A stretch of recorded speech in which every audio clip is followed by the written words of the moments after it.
భవన నిర్మాణ రంగాన్ని ప్రభుత్వాలు నిర్వీర్యం చేసే కుట్ర చేస్తున్నాయని తెలంగాణ భవన నిర్మాణ కార్మిక సంఘం రాష్ట్ర కార్యదర్శి సిహెచ్ లక్ష్మీనారాయణ తెలిపారు. దీన్ని వ్యతిరేకిస్తూ ఈ నెల 30న నిర్వహించే చలో హైదరాబాద్ కమిషనర్ కార్యాలయ ముట్టడిని జయప్రదం చేయాలని పిలుపునిచ్చారు.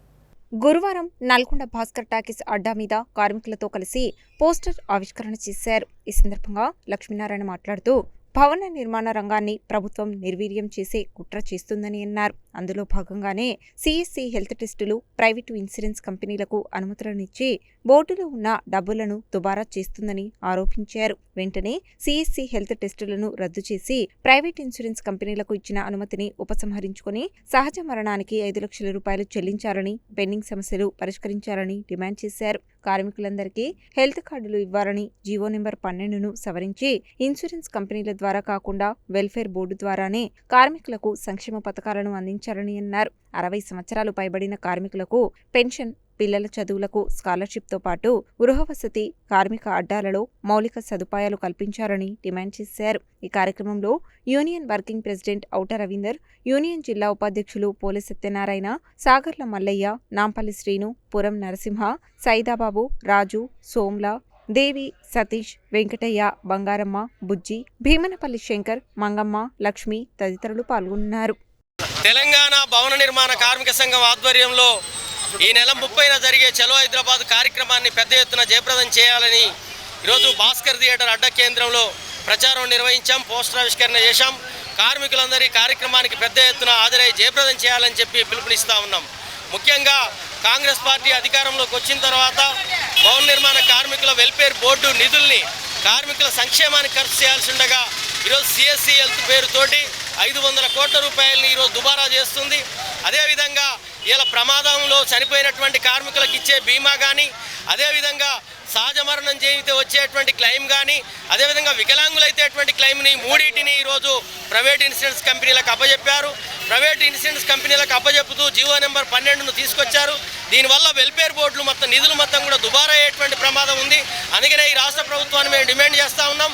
ఏవైతే ప్రైవేట్ ఇన్సూరెన్స్ కంపెనీలకు ఈ స్కీమ్స్ ఇచ్చారో వీటన్నిటిని వెంటనే రద్దు చేసి బోర్డు తోటనే అమలు చేయాలని చెప్పి ఈరోజు రాష్ట్ర ప్రభుత్వాన్ని డిమాండ్ చేస్తూ ఉన్నాం. ఈ సమస్యల పరిష్కారం కోసం రేపు 30వ తారీఖున జరిగేటువంటి చలో హైదరాబాద్కు నల్గొండ జిల్లాలో ఉన్నటువంటి భవన నిర్మాణ కార్మికులు పెద్ద ఎత్తున హాజరై జయప్రదం చేయాలని చెప్పి ఈ ప్రభుత్వ విధానాలను వెనక్కొట్టాలని నేను డిమాండ్ చేస్తూ భాస్కర్ టాకీస్ అడ్డా దగ్గర భవన నిర్మాణ కార్మికుల సమక్షంలో చలో హైదరాబాద్ కార్యక్రమానికి సంబంధించిన పోస్టర్ని ఆవిష్కరించడం జరిగింది. ఈ కార్యక్రమం ముఖ్య ఉద్దేశం ఈ రాష్ట్ర ప్రభుత్వం అధికారం రాకముందుకు వెల్ఫేర్ బోర్డును కాపాడుతామని చెప్పింది. కానీ ఈరోజు వెల్ఫేర్ బోర్డు కాపాడడంతో కాకుండా ఇళ్ల ఉన్న నిధులన్నీ ఖాళీ చేసి ప్రజలకు, కార్మికులకు ఇబ్బంది పెట్టే పరిస్థితి తీసుకొస్తుంది. సిఎస్ఐ పేరుతోని అదేవిధంగా వెల్ఫేర్ బోర్డు ఇతర సంబంధించిన కార్మికులకు నిధులు ఇవ్వకుండా వాటన్నిటిని ఇతర ప్రైవేట్ కంపెనీలకు, ఇన్సూరెన్స్ కంపెనీలకు ఇవ్వాలనే ఒక దుర్మార్గమైన ఆలోచన చేస్తుంది. దానికి వ్యతిరేకంగా రేపు మార్చి 30 లేబర్ కమిషనర్ కార్యాలయం ముందు పెద్ద ఎత్తున భవన నిర్మాణ కార్మికులు, నల్లగొండ పట్టణంలో ఉన్న అన్ని రకాల కార్మికులు పెద్ద ఎత్తున పాల్గొని జయప్రదం చేయాలని చెప్పేసి మేము సిఐటిగా కార్మిక వర్గానికి విజ్ఞప్తి చేస్తున్నాం.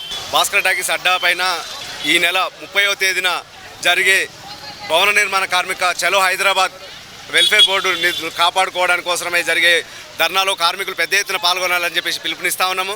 ముఖ్యంగా భవన నిర్మాణ రంగంలో ఉన్న వెల్ఫేర్ బోర్డులో ఉన్నటువంటి క్లెయిమ్స్ ఏవైతే ఉన్నాయో కొన్ని రకాల క్లెయిమ్స్ని ప్రైవేటు వ్యక్తులకు, ఇన్సూరెన్స్ కంపెనీలకు ఇవ్వడం జరుగుతుంది. ఆ ఇచ్చేదానిని రద్దు చేయాలని చెప్పేసి చెప్తా ఉన్నాం. ప్రభుత్వం వెల్ఫేర్ బోర్డు ద్వారా నిర్వహించాలి. ఈ కొద్దిపాటి ఏదైతే స్కీములు కార్మికులకు అందుతున్నాయో అందకుండా ఈ ప్రజాపాలనలో రేవంత్ రెడ్డి చేస్తూ ఉన్నాడు. ఇది సరైనది కాదు.